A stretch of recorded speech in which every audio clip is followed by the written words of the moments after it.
श्री स्वामी समर्थ बोधकथा. स्वामींच्या मंत्राचे रहस्य. एका गावात एक शेतकरी होता.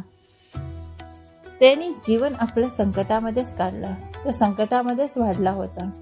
पण म्हणतात ना, घडी घडी संकट, घडी घडी जीवनात काही वादळ आले तर आपलं मन खराब व्हायला लागतं. आपल्याला काही आवडत नाही. तो दिवस या कारणामुळे खचत चालला गेला. एका संध्याकाळी त्यांनी काय केलं की त्याच्या घराच्या तिकडेच जुना एक वाडा होता. तिथे एक वटवृक्ष होता. त्याच्या खाली जाऊन बसला आणि म्हणत होता, हे देवा, माझं आयुष्य इतकं कठीण का आहे? मला काही मार्ग का नाही मिळते? त्यावेळेसच तिकडे एक साधू पण होता. त्याने म्हणाला की बाळा, हे संकट जीवनाचा एक भाग आहे, पण त्यातून तू बाहेर पडण्याचा दिव्य मार्ग पण आहे. ते तुला खरं रहस्य जाणून घ्यायचं आहे का? त्यांनी विचारलं. त्या शेतकरीने आश्चर्याने त्यांच्याकडे पाहिलं आणि आपली मान हलवून दिली. ते हसले आणि म्हणाले, हे रहस्य शब्दात नाही तर जपात आहे.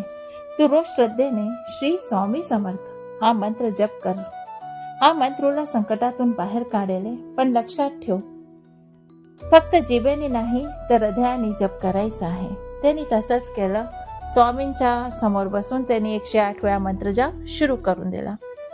सुरुवातीमध्ये तर त्याला वाटलं याच्याने तर काही फरक पडतच नाहीये. पण धीरे धीरे काय झालं की त्याच्या मनात एक शांती वाटायला लागली. त्याला आपल्या जीवनामध्ये बदल दिसू लागला. त्याला विचार आला की आपल्या जीवनात बदल दिसतोय, आपण हे स्वामी नक्कीच आपल्याबरोबर आहे. त्याच्या घरामध्ये जी पण समस्या होती ती धीरे धीरे दूर व्हायला लागली. तो जो शेतकरी होता तो संन्याशीच्या चरणी गेला आणि म्हणाला, बाबा, खरंच आहे, या मंत्राच्या जपामुळे माझ्या जीवनात खूप मोठा प्रभाव पडला आहे, खूप मोठा बदल झाला आहे. तेव्हा ते संन्यासी त्याला शांतपणे म्हणाले, बाळा, हा मंत्र शब्द नसून स्वामींचं साक्षात स्वरूप आहे. जेव्हा तू श्रद्धेने जपतोस तेव्हा तू थेट स्वामींशी जोडला जातोस. आणि स्वामी म्हणाले, जो माझं नाम घेतो त्याला मी कधीच सोडणार नाही. हाच या मंत्राचं खरं रहस्य आहे.